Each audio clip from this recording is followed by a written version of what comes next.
Hello and welcome to DDOCast episode 501, recorded live on January 6th, 2018. Happy New Year. I'm your host Patrick. With me this week, we have returning to the show, Evennote. Welcome back.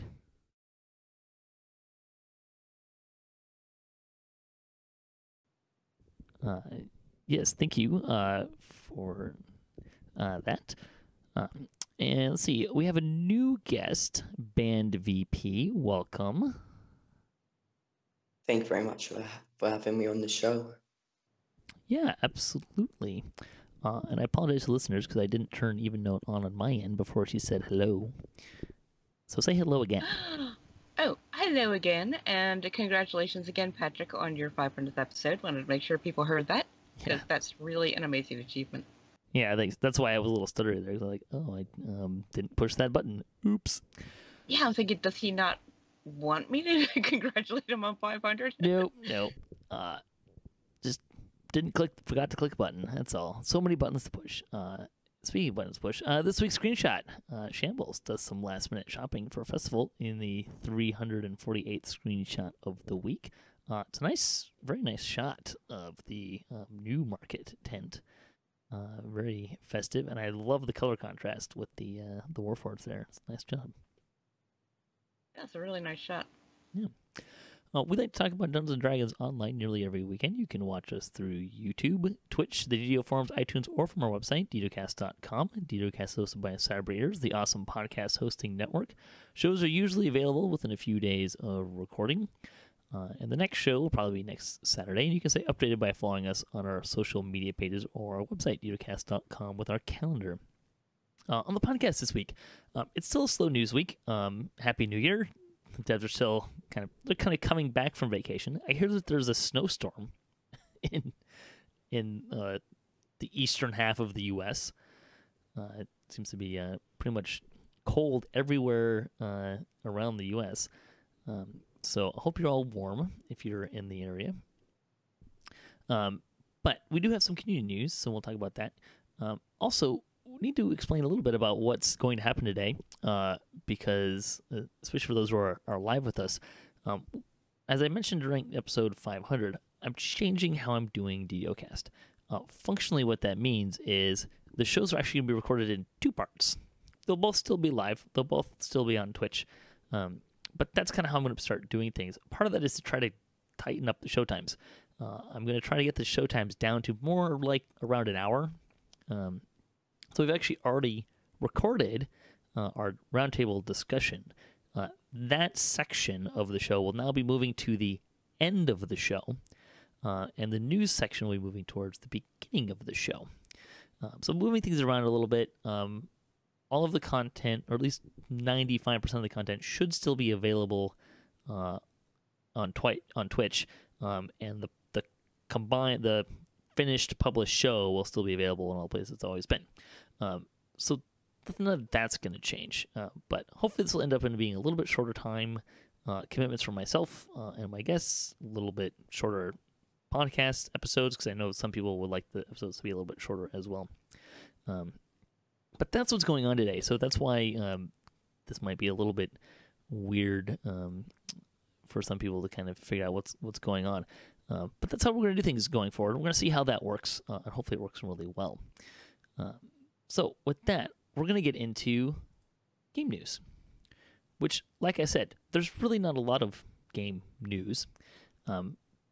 So, the one thing that the kind of two things that we want to make sure we mention. One is that Festival is going to end on January 7th. Now, what that means is the coins are going to stop dropping January 7th. The gesture will stick around until the 14th, which kind of begs the question, why don't they do that with the other events, like, I don't know, Night Revels or the anniversary event? Crystal Cove, right? Some people have even actually said, why can't we just like turn in the stuff all year round? Which I don't think I've ever really heard a good answer to why they don't do that. it does make sense to do that, so you don't cash in. For example, with Night Reveals, I got 500 Death Ward potions to last me the whole year, and it just takes up so much space in my shared bank That and was a lot of reincarnation grinding. cash. 500 Oh potions, god, huh? it was. Yeah, I believe it was like 20 chocolates for each of them. But when the chocolates could still be my ingredients bag, so it's just easier if the vendor was here all year. Yeah, I think part of it is they want.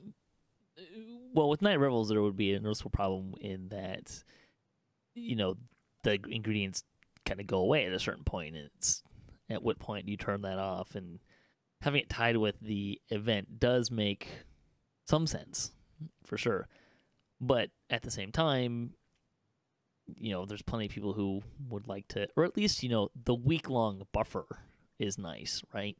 Oh, the event's over, I can go turn in my stuff. But such as it is, I suppose. The other thing that was kind of noteworthy this week is Cordovan did hop on the forums and he said that at this time they do not plan on selling Veteran Status 3, which is allowing you to start a character at level 10. But rather they will use it as a reoccurring event going forward. So, which was kind of an interesting choice on their part. But it'll be interesting. It'll be interesting to see how they utilize that. I have a feeling that it might be a fairly common thing to come out, say, when an update comes out. It might be a common bonus day, as it were, and that's essentially what it is. It's a bonus day. So, and that pretty much covers the game news. The devs have been a little bit active on the forums, but it's mostly been, hey, we're fixing this and fixing that. Nothing. Know where the producer's letter is being worked on, so we should have that in the coming weeks, hopefully. But other than that, I did want to give a little bit of space. I think it'll make a little bit more sense to it here than anywhere else. It's the new year. What did you guys think about the year for DDO? We got Ravenloft, the Dragonborn update, Racial Reincarnation, a whole lot of stuff like that. How do you guys feel about the year of development for DDO? Ravenloft alone, that totally exceeded my expectations. Ravenloft is amazing. The racial I don't reincarnate much. I have yet to do a racial reincarnation, so I love my Dragonborn, love my ASMR that came with Ravenloft. Also, Ravenloft, I have been begging for a Dretch pet for how long now? The one pet they could have made that would have made me happier than a Dretch was a black cat. Guess what I got in Ravenloft? But seriously, a black cat. But no, I mean the graphics, the gameplay, the music, the voice acting, everything in Ravenloft, just wow, amazing. I can agree with that. The gameplay is amazing, and you get that spooky feel when you're running it for the first time, which personally I don't have that feeling with many of the other quests in DDO. Well, it's probably the first time they've actually kind of gone with more of a horror vibe, because most of the quests they do, they don't have that feel, but this Ravenloft does. Yeah, I can agree with that. Also, the adventure pack, adventure pack in Even Star. I can't remember what it's called. Level 15. The Mines of Tethymar. That's it. That was also really good. I enjoy running that every single life I do. Yeah. Once again, sorry. We've had a lot more content this year than we have in the past couple of years. I mean, Ravenloft alone is probably more content than we had in 2016. So we add in the Mines of Tethymar and the Dragonborn quests. A fair number of quests this year.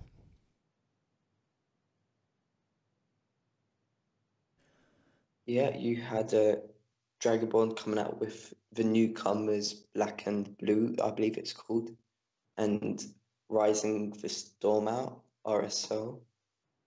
And then you had the Evening Star and Ravenloft. So a lot of things this year.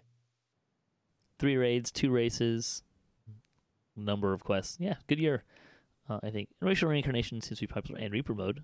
So a pretty big year. And it should be noted that Standing Stone Games celebrated their first anniversary, their first birthday recently. So a new studio, they did all of that. And let's not forget that they also did another expansion pack on the Lotro side of things and have been working on Lotro as well. So they've had a pretty big year, and I'd say for a first year, they've been remarkably successful. So good job. Please keep up the great work. Let's see. Bonus days this week. There didn't seem to be one. I looked and I couldn't find any bonus days, so I guess we got a week off from that. We did have some store sales, though, through January 11th. They extended the 50% off of character inventory because that was mistakenly not on sale during the last December deals that it was supposed to be.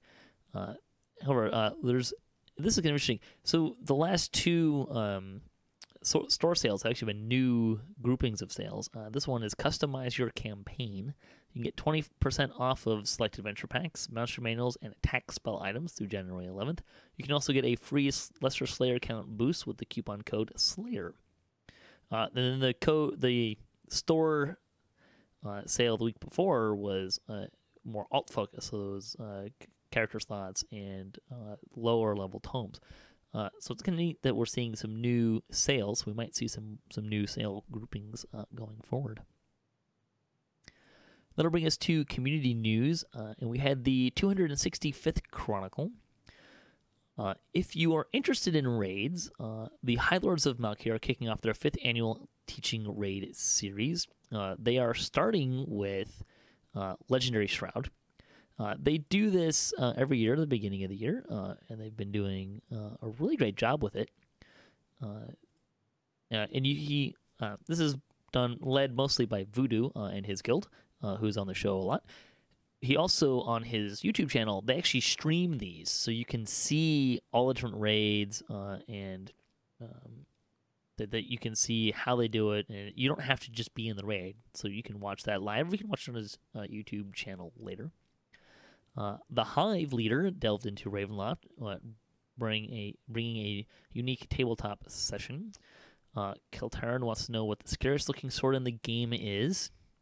I don't know, do you guys have a thought on what's the scarier sword? Oh, I have no idea. There's just a list of them. It would just refresh my mind.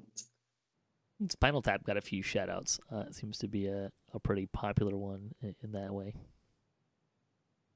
Evennote, do you have a particular sword that you think is scary looking? May have lost Evennote to the weather again.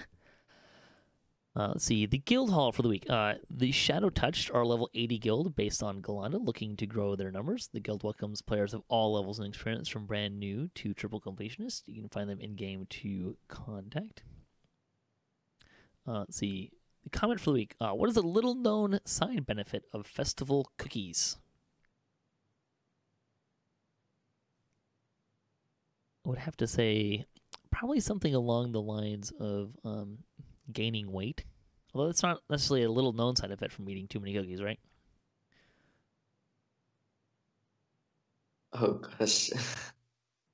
Maybe a mixed magical effect. You know, they tell you not to mix certain like drugs with alcohol and that kind of a thing.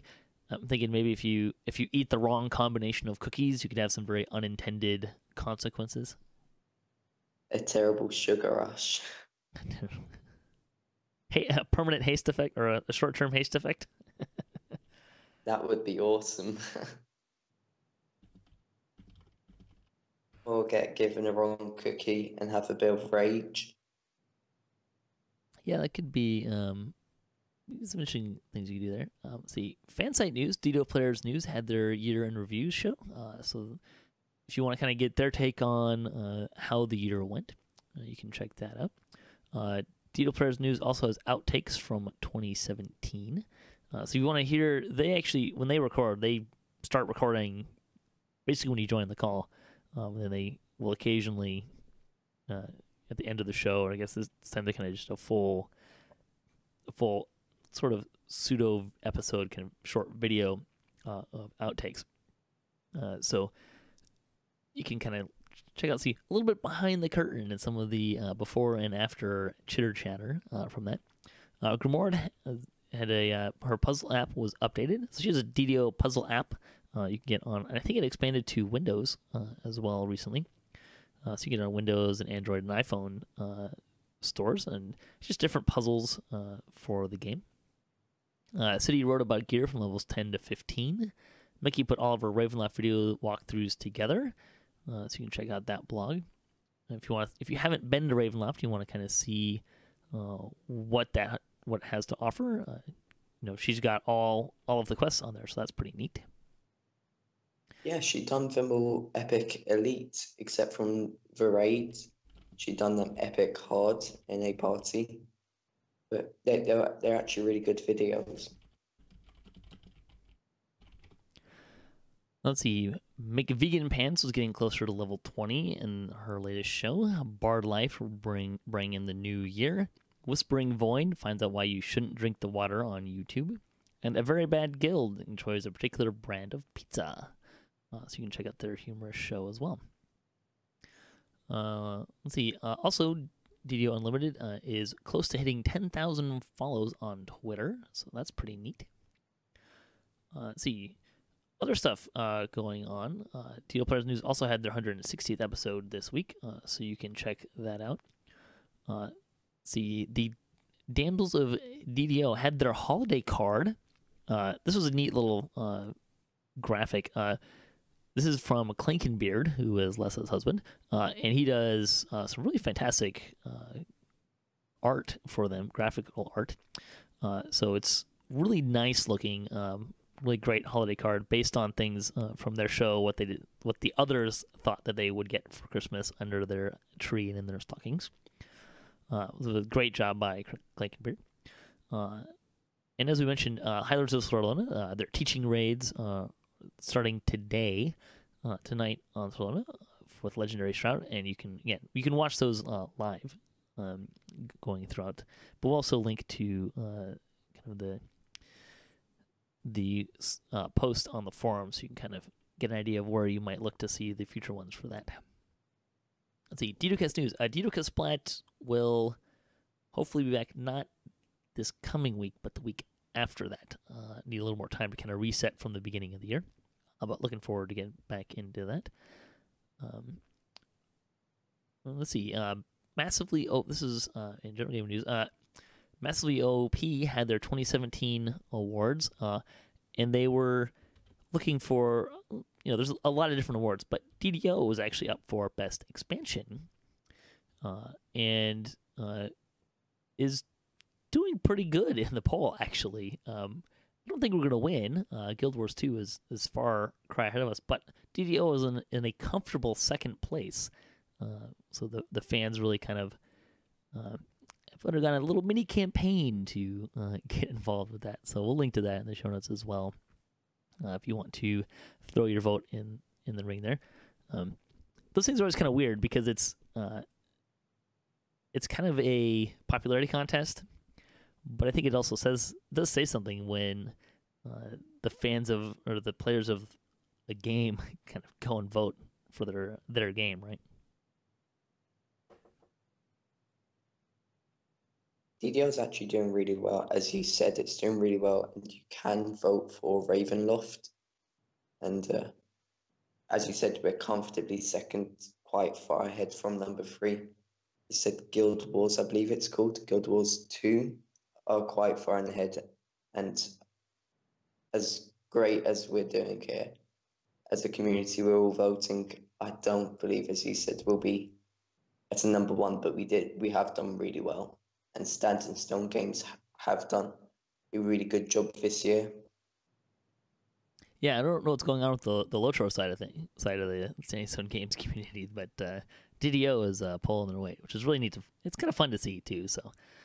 And I think that devs really appreciate it too, because it's kind of a vote of confidence, and for them that they don't often get to see. And I mean, how many 11-year-old games can say that they're in the running for such a popularity contest? I mean, it says an award, but it really is kind of more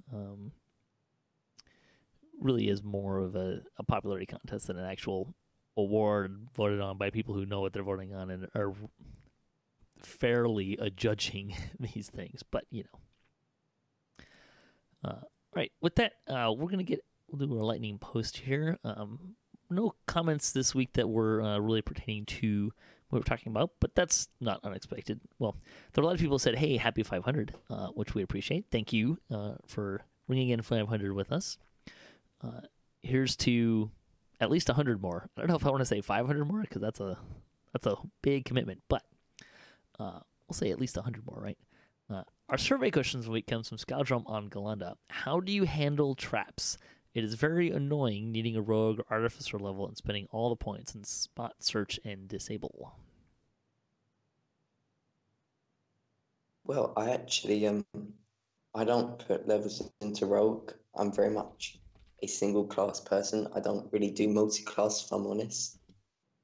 So I cheat quite a lot. I do buy myself a rogue hireling from the DDO store. And that handles all the traps for me. And yes, it's quite annoying that I personally spend 25 points for a hireling, but that's the way how I handle it. Yeah, I don't tend to get a rogue from the store, and I've actually mentioned on the show before. Most of the newer content, you don't necessarily need to have a rogue to get through. Now, it'll make your life a little easier to get through some of the traps, but most of the traps you can kind of navigate through, and they're less likely to just outright kill you. In the newer stuff, there's definitely been what seems to be a push to make it a little easier for people to get through content without having a full party, as it were. So that's definitely been part of what's going on. Having said that, a lot of the traps you can actually time. You don't necessarily need a rogue to get through. And if worse comes to worse, make sure you don't have all of the people who can raise dead being dead at the same time. I always have people die and take a raise on the other side of the traps, which really helps. So a good example of that is Von 5, where you go through the electric trap. A lot of times you'll get someone to run into it. Well, this is how I personally do it. I just run into it, I die, and then I get the res spell, and run to the other side to where the levers are, and then that's when I accept it, and I'll have my scrolls ready to resurrect people. Yep. Good way to do it. There's flame traps and other sort of traps that are kind of that way. But just remember, when you take a raise, you don't have to take it. You don't have to accept it right where you're standing. You can run away from your stone and take it in a more safe or on the other side of the trap, as it were. Cry for help is another good example of a trap that's can be kind of brutal to go through. So if you die in a trap, just remember, take the raise on the other side of the trap. Then you don't have to die again, right? All right. I think with that, we'll close out the news portion of our show. I want to thank everyone for listening this week, and thanks to my guests this week. And condolences to Evennote, who is freezing literally with the internet. So I hope she's staying warm. I'm on the phone now. Can you hear me? Haha! Welcome back. Oh, We're saying goodbye. No, Would you like to say goodbye? Just in time to say goodbye. Jeez. Yeah, I don't know what's going on with the computer. Com crapped out a few times. And now the mic's not working. Yeah, that can happen. Would you like to plug your blog before we head out? I haven't blogged in a while, but I do want to get back into doing that. So it's DDOeven.wordpress.com. Great. BandVP, do you anything you want to plug before we head out? Well, I recently became a fan site, youtube.com/user/Brandon Pitney, where I'll be aiming to do a series of every class, race, iconic, epic life there is. Well, you're going to be busy for the next 5 years. Probably more than that. Really. Yeah. Thanks to all the other contributors for DDOCast as well, and thanks to Standing Stone Games and Wizards of the Coast and to Cyberbeers for hosting the podcast. If you'd like to support the show, you can visit our website, DDOCast.com, or you can support us on Patreon. You can hit us up on DDOCast.com for show notes, MP3s, our calendar, previous shows, so I get other fun stuff. If you'd like to be part of the show, or if you have a comment on this episode, or a question you'd like to hear us answer, or maybe a topic you'd like to hear us debate, or hey, you just want to say hi, leave us a comment or email me at DDOcast@gmail.com. You can also find us on social media. I'm at DDOCast. It's the best place to follow me for latest cast updates. Do you guys have Twitter that you'd like to share for the folks? Sure. I'm on Twitter as, surprise, surprise, Evennote.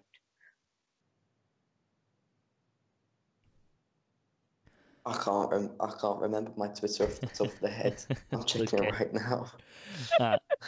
All right. There you go. Sorry. Our closing tip for the week comes from Sister and Anna Ryan. Jump is not a dump stat.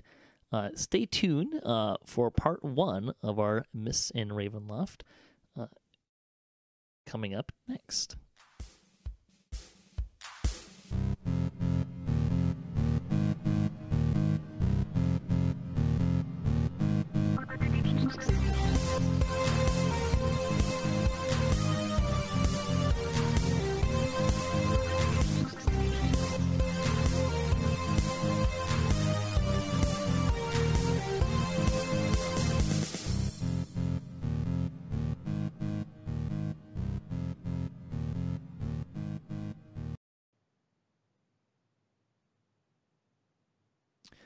Hello, we are talking about Ravenloft this week for our roundtable discussion. We're actually reviewing Update 37, the Mists of Ravenloft. That's what we're doing here today. I'm your host, Patrick.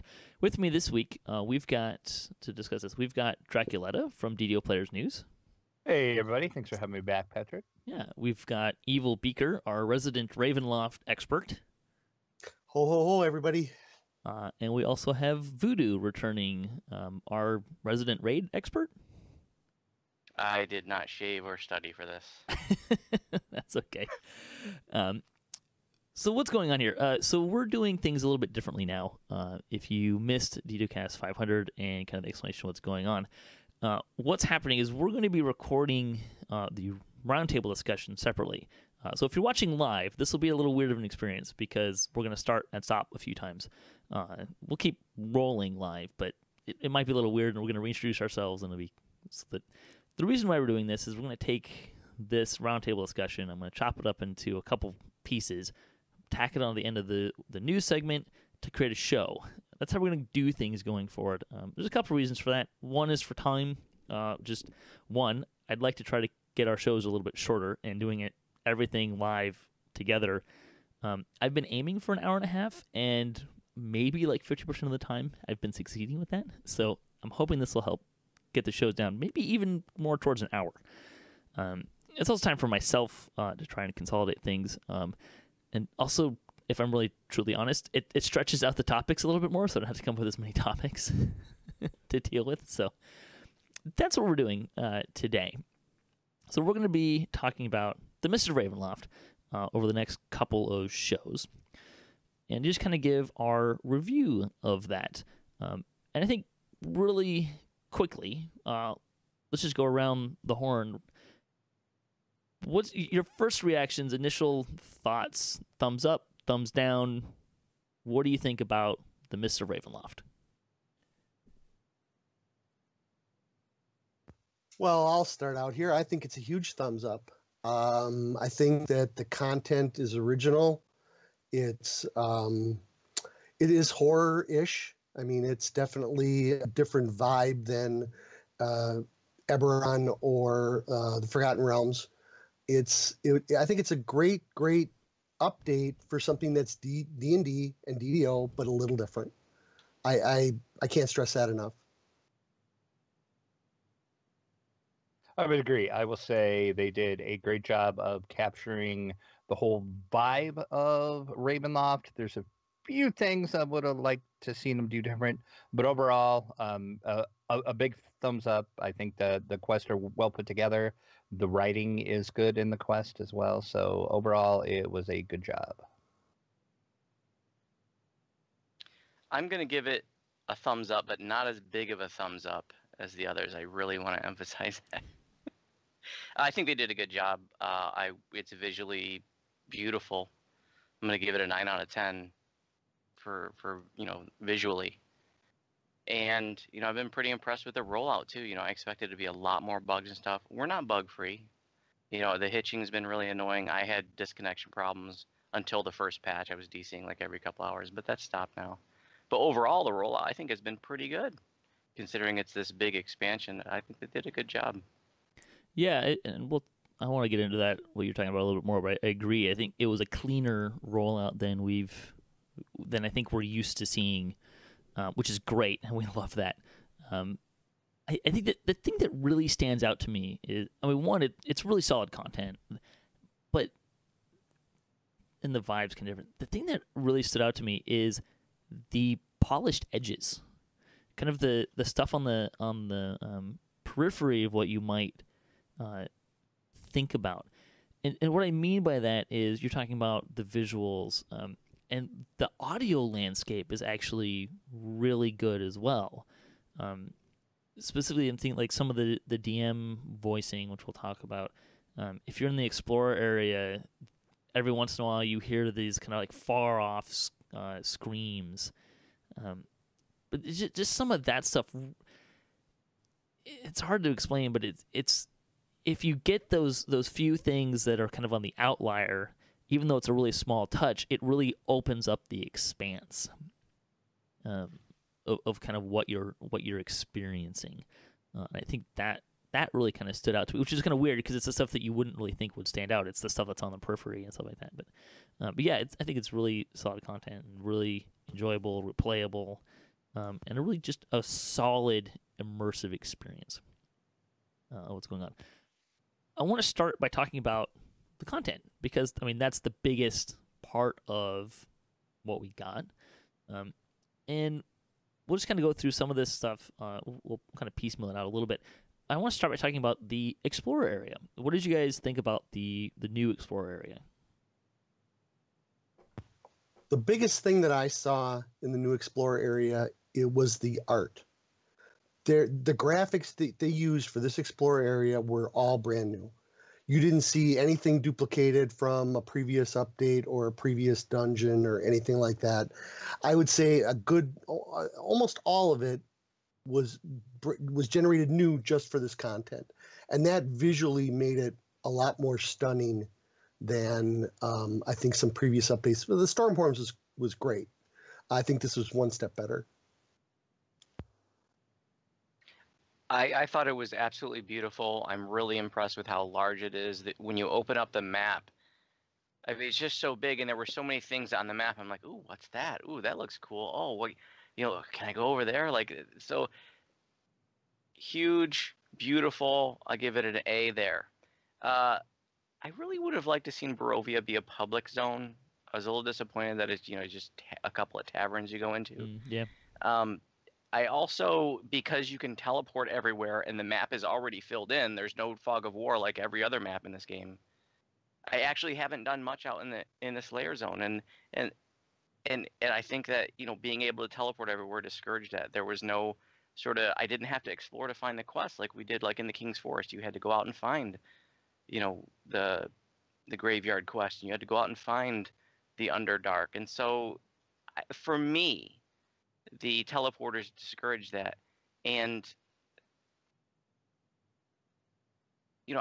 like when Stormhorns first came out, I remember literally spending all night. I spent 6 hours when that expansion came out that first night just exploring Stormhorns, filling in my map, looking for all those explorers. But I didn't do that with Ravenloft because it was already filled in, because I could already teleport everywhere. I definitely will spend some time in there. But like I said, the teleporters and the fact the map was already all there discouraged me from poking around on my own. See, and I'm on the opposite side of that. I think the teleportation thing kind of adds to it because you can go do the content and do the quest, experience the quest and the stories, and then you can take your time and go explore and just explore to your heart's content, basically, because you've already know where the quests are. You've already done them because you can just jump to them, and you can just explore and see the little small touches they added out there. And I can certainly understand that maybe the other side of that argument would be it's so big it would take people forever to find these things Oh, that it exactly. would discourage people from, getting involved. So I get that. I don't know what the middle ground would be, but I'm just saying that's the effect it had on me. It might have been that they were, sorry, Patrick. It might have been that they were gearing it more towards a new player, the new person brought into Ravenloft for the teleporting to quests, I think. Well, there's also been a lot of feedback about, just take it for example, the Explorer areas in House Cannith, and having to run through them to get to the 2 raids. It was really kind of a drawback, and a lot of people didn't really like doing that and were asking for teleporters and stuff like that. I think if you're gonna have an area that's this big, it would take you as long as it takes to finish the quest to get to the quests in general. It would double the time to do them. So I did kind of like that there was that middle ground with the guides and being able to, I can just go run the quest. But it still gives you this massive wilderness experience that people can use if they want to kind of explore that, and kind of it also, even though you're teleporting, just looking at the map gives you this bit of an experience of, wow, this is a large place. I'm pretty sure they're not going to. I'd love to see them add more quests into this area. Just because it feels so big, and it feels like there's so many opportunities to have that. I'm sure they won't, because then those would be really tied into the expansion. You'd have to have the expansion to get those as well, which they've historically extremely shied away from. That's why there's no more quests in the King's Forest or stuff like that, which is unfortunate, but I understand kind of why they do that. But I did like that the guides at least are there, and you don't have to spend all that time, because that's usually what people don't like about Explorer is it takes me a long time to get to the quests, and I don't really want to deal with that. So I can understand why they did that, and I think it was probably a good move. I think as far kind of a middle ground you're talking about with the Fog of War, maybe if they had areas that still had the Fog of War, but some areas that didn't, like the towns were not covered, or maybe some of the quest areas weren't covered and stuff like that, then you can have more Fog of War in the middle part. But on the other side, you can look at the map and go, holy cow, this place is huge. And if it's going to be that big and you've got a party, I don't know how I don't know if this is true for most people, but my general experience, and you can watch this in DDOCast Splat, is we're really good at splitting the party. So it's kind of nice to know where the rest of your party is. So there's some stuff going on there, but as far as Patrick, as far as expanding it more, I'm going to say right now, so this expansion was based very heavily on Curse of Strahd pen and paper game. If you played or ran that product, you knew a lot of what was going on in this expansion. That made it, even for me, it made it more fun. But there are a couple of parts of the Curse of Strahd pen and paper game that they did not include. So there's a potential for more quests out here. The big one that stands out for anybody who's played it is, where do all the werewolves come from? There was a huge werewolf complex in the pen and paper game that they did not have here. Yeah, it's always nice it's always fun when they kind of expand the storylines, right? And kind of tie things in. There's a couple of really long-term, massive storylines. It just kind of adds to the feel and the immersion of playing DDO. But, I mean, they won't. They might. But I would be really surprised if they added more content into Ravenloft, because you would have to first purchase Ravenloft to get in. And they've always not done that with Menace of the Underdark and Shadowfell Conspiracy. They just don't want to double gate content, which I understand. It's not. It makes business sense. That's unfortunate, because from the storyline standpoint and kind of the immersion standpoint, it'd be great if you could add some of that stuff in there. But having said that, yeah, I'm in the boat of not having really run around the Explorer area very much. Mostly just because I'm running the quest, getting people flagged, and working on other things. But I like that I love that the explorer area is there, but it's not a hindrance. In terms of like questing, do you lose some of the immersion and beauty of running through the explorer area? Yeah, you do, and I get that. So, let's talk about the quests, because there's a lot of quests. And we'll talk about the raids afterwards. But what did you guys think of the quests and that experience?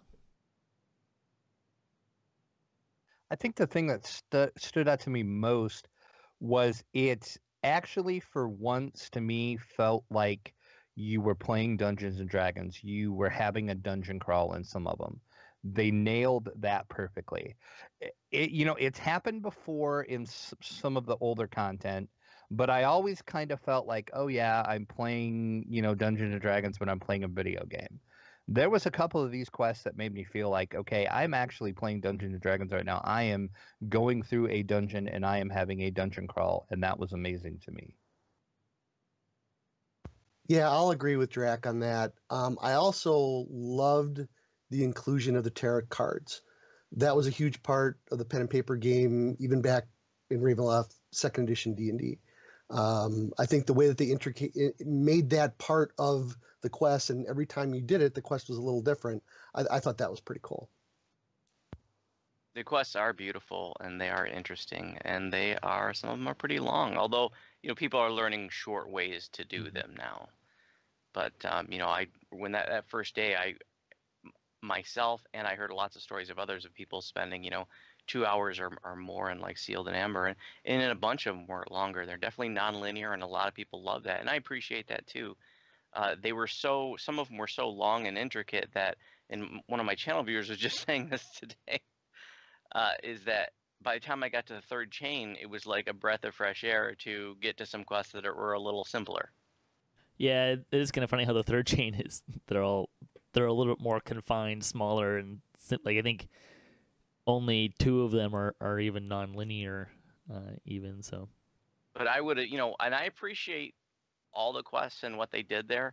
I think I would have preferred maybe some of them not be as so complex, and maybe add some more side quests, some littler throwaway side quests. Like we had side quests, like we have Don't Drink the Water or Murder by Night, or the riddle, in Menace of the Underdark. I would have liked to have seen some side quests. I'm sure we'll get some side quests in the upcoming updates, but I would have liked to have seen some simple side quests in this expansion. Yeah, they do that though. They'd have to work on the gating. And I kind of going back to that. I would certainly not mind if they made Into the Mist and the Explorer area and the taverns free areas. Like you could just go into those, and then if you wanted to run the main chains, you'd have to buy the pack and stuff like that. That'd be one way. That's a good idea. That's a totally good idea. And I bet you if they do ever go back and add more content to this area, that's what they'll do, because I think that's what they have to do, just so you can actually get to those contents. But kind of going back to some of these you guys said, I was surprised at, 1, how many non-linear quests there were, and 2, how I agree with Jack that really gave it that pen and paper feel, actually. And most of them aren't actually randomized; they're the same every time. So if you learn where the levers are and stuff like that, it's pretty easy to do. Unless there's tarot cards, it's all the same. And even then, you can learn what the tarot cards mean. And in the castle, at least, an invitation for dinner, and I've said this before, you could easily spend a couple hours in there if you didn't realize that you could read the quest objectives when they tell you where to go, which really helps a lot. But yeah, I really loved the immersion, and the storylines were all really solid, and it really gave you that. It's a lot of quests to flag for a raid, but it really did give you the storyline necessary to actually do the raid, right? There's some of them I think were kind of like I could see like Mad Tea Party could easily be a side quest. I don't think it really had a lot to do with the main story arc per se. So you could do some of that stuff, but yeah, it was really, the story I found really, really compelling, really, really good. Even having run it a couple of times, I still kind of enjoy that storyline. It hasn't become dulled with repetition yet. So No, and it's also been like like they said it was going to be a little more horror based, and I think how many quests in Eberron have children's teeth and mangled corpses in them? Not many. Okay, and yeah, it was kind of one of those ew moments, but then afterwards you thought, oh wow, that's and then you got to go back and fight the hags and everything. I can't, and visually some of those settings were just spectacular. When you first saw the old bone grinder, or when you're standing on the ledge outside the Amber Temple and you're looking down and you see this big gape of countryside, and who here yet has not zip lined from Castle Ravenloft to Barovia? So, by jumping off the ledge there, it's just the overall look and feel of it. The expansion to me was outstanding. Yeah, and I will. There was a question in the chat, or it said in audits how much you have to run to flag the first raid. It's about the same as Caught in the Web, actually. And I think the second raid, Baba's Hut, probably would have had the same flagging mechanics if it had come out at the same time. I have a suspicion that the reason why they didn't put flagging in for Baba's Hut is because people had already run the quest, and they didn't want to make people run through the whole chain again to flag for Baba's Hut. That's kind of a guess, because it does kind of reference the storyline from Chain 3, so it's kind of a weird thing there. Yeah, any of the quests really stand out to you guys, or maybe what's your favorite quest? Death House, right out of the bucket, you get this creepy house with little ghostly children that have eerie voices that to me were awesome, and the module for the adventure from beginning to end was almost identical to the pen and paper. I thought it was spectacular. Yeah, I will definitely second Death House, and Amber Temple. That is another one that I think was pretty amazing. I don't think I can pick Amber Temple just because of the flame skulls. Those flame skulls do suck, but the visuals in there are outstanding, though. I turned the corner in one run and ran into 2 champion flame skulls who promptly hit me with magic or force missiles or something. That hurt a lot. One of them, I think both of them had dots too. It did not end well. But I'm glad that they did choose to use Death House, because if you know the Curse of Strahd pen and paper material, that is the intro quest in there that you can use to get your party from level 1 to about 4. And as Evil said, they did stick to it. They changed it a little bit at the end, but that's just because they would have to, because how it is in the pen and paper, it would be hard to do in the game. But it really sets the tone and the feel that you realize, I'm not in Eberron anymore, or I'm not in the Forgotten Realms. This place is seriously messed up. Yeah, it is. I will contextualize all my comments with I never had anything to do with Ravenloft. I'm a pen and paper guy. I think I may have worn like one Ravenloft module like 20 years ago, but I don't have that knowledge of Ravenloft or that emotional attachment. And honestly, the theme of Ravenloft is just something from a with the gothic theme and the vampire theme is something from a pop culture standpoint. It doesn't interest me, so I don't have like that going into Ravenloft. So for me, like, these were just quests. Like, they were beautiful, and I totally agree with like going into Bone Grinder and seeing the windmill was so cool, or the bridge in front of Sealed and Amber was amazing, and zip lining down from Castle Ravenloft. I totally did that. I guess I'm gonna have to give props to Sealed and Amber. I mean, as long as I spent in there getting frustrated on that first look video that I did, it is pretty darn cool. There's a lot to poke around and do in there, and I know I've actually haven't run it since I did my first look video, and I know there's a lot more in there for me to explore and figure out. I think the community as a whole is still trying to figure out what the levers are and how to use the levers. There's probably someone who's figured it out, but yeah, it's kind of an interesting one. Yeah, there's a lot to choose from. I think I would probably give the slight edge to Invitation for Dinner. I like the replayability is kind of fun in that it changes pretty drastically. Like you know you have to get to 3, 4 if you want to do the optional points, but they kind of move around, and I kind of like that feel and just the expanse of the castle itself, and the stuff moving around, since they tell you where you have to go, doesn't really bother me at all, and it probably helps that I'm someone who can pick up a map really fast, so I can navigate it really well, pretty easily. But I think I just loved the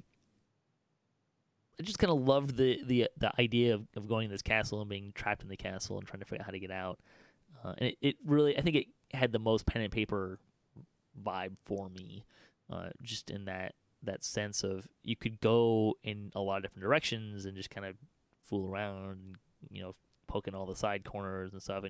And each room kind of has its own thing, right? Like different kind of things going on. And it all comes together and really gives you the sense that you're in a castle, which I thought was really kind of neat. Well, let's not forget that we're talking about a castle that was created 30 years ago. And for the most part, it hasn't changed a whole lot in the couple of iterations that have come along since then. Very, very cool to have a full-blown castle in DDO, minus the dizzying stairs, of course. Yeah, they're a lot better in Castle Ravenloft as opposed to the Curse of Strahd raid when there's spikes on them. But yeah, I understand what you're saying. I think let's wrap this session up. Let's talk about, and this is going to be more for Draculetta and Evilbeeker, because Voodu and I don't have that experience of playing Ravenloft and pen and paper, and like I've never even touched a Ravenloft book. I know that might seem kind of weird, but what were your thoughts on the accuracy to the source material? They did very, very well. The only thing that I didn't like that they didn't do in pen and paper, once you're in Barovia, you're trapped in Barovia. You cannot leave. And when I first got in and then I seen the exit, I'm like, what's this exit? And then it's like, do you want to go back to Evening Star or Eberron? And I'm like, no. The fog is trapping me here. I can't leave. Why are you letting me leave? So that was like my biggest, I think, disappointment that they didn't stay true to it. I understand why they did it, because probably the outcry and the frustration from a lot of players would probably not be worth it for them to, stay true in that aspect of it. But other than that, I think they did do well. Like Evil said earlier, most of these quests are coming straight out of the Curse of Strahd book. They did, kind of add some little nods to classic Ravenloft as well. But overall, other than the let you leave thing, I think they stayed as true to it as they could and still made it a fun video game. It's funny that you mentioned that, Drac, because when we first went out there, one of my guildmates says, "Hey, I bet you we can't leave until we do the first quest." And I thought, oh, that would be so cool. But they missed that opportunity. But I understand why they did it. This was one of the better, if not the best, conversions of D&D to DDO that I've seen. And I was mentioning to Voodu before we started here, I've been a little sick, laid up over Christmas.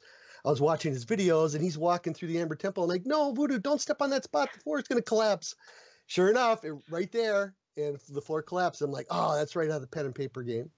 There was some stuff that just doesn't translate, and there's no fault in that.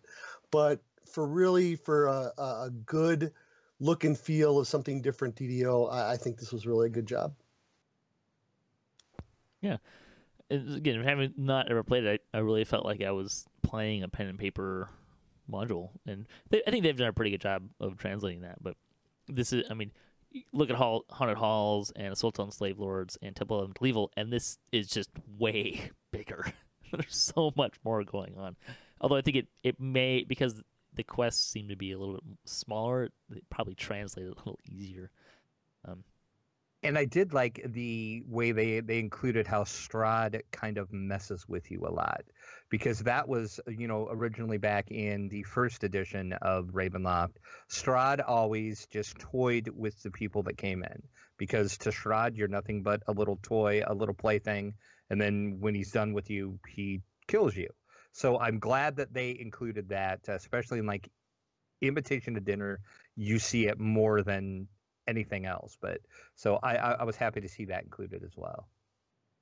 Although I do find it a little tiresome to have all these like, oh, here's this powerful bad guy and he can totally kill us, except that they're gonna poke at us and play with us and not take us seriously, and that's always the downfall. A little bit of a tiresome trope, but it's not anything that's unique to DDO or by any means. So right, so thanks for listening. Join us next time. We'll continue our discussion on Mists of Ravenloft. I'd like to thank my guests today, Draculetta, Voodu, and Evilbeeker. If you'd like to support the show, you can visit our website, DDOCast.com, or you can support us on Patreon. You can also find the show notes, past shows, swag on our website. You can also find us on social media and follow us for latest cast updates. I'm at DDOCast on Twitter. Do you guys have Twitter or anything that you want to put out there? No. I am at Draculetta_72, and DDO Players is at DDO Players. If you'd like to join the discussion, you can leave us a comment, or you can email us at DDOcast@gmail.com. Until next time, may all your attack rolls be crits, all your tests level appropriate, have fun, and don't forget to gather for buffs.